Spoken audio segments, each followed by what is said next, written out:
রাহুল 2000 টাকা দাও না, আমি মার্কেটে যাব। প্যান্ট থেকে বার করে নাও। ঠিক আছে।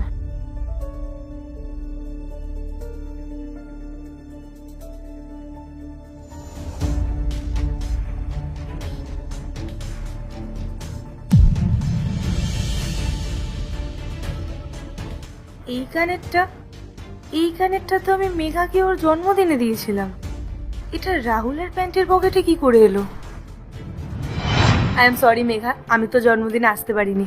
আসলে তুই তো জানিসই আমি ওই অফিসে নিউ জয়েনিং করেছি, আর একটা নতুন অফিসে নতুন জয়েন করে তো হুটার ছুটি নেওয়া যায় না বল। I am so sorry. আমি না তোর জন্য একটা ইয়ারিংস এনেছি, দাঁড়া।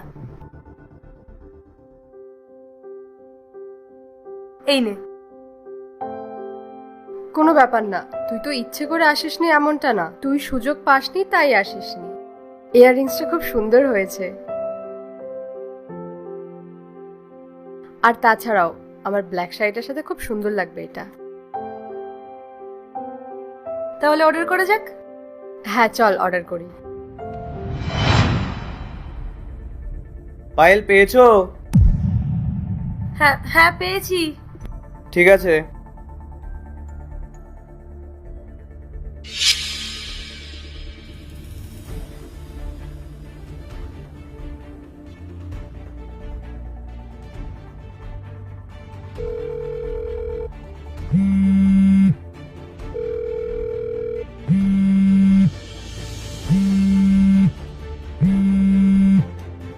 হ্যালো রোহান, আমার তোমার সাথে কিছু কথা ছিল।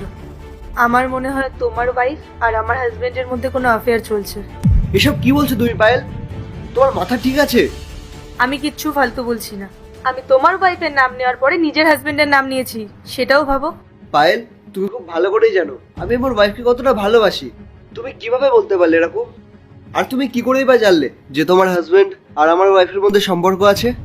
আমি আমার হাজবেন্ডের প্যান্টের পকেট থেকে তোমার ওয়াইফের ইয়ারিং পেয়েছি, যে ইয়ারিংসটা আমি ওকে গিফট করেছিলাম। আমি তোমাকে এই ইয়ারিংসের ফটো পাঠাচ্ছি, তুমি দেখো।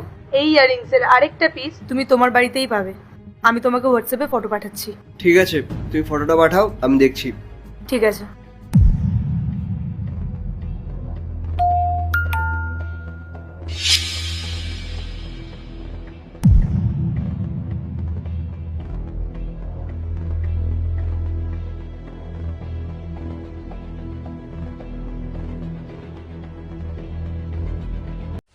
পার্ট 2 দেখতে সাবস্ক্রাইব করো ভেলকু 78M।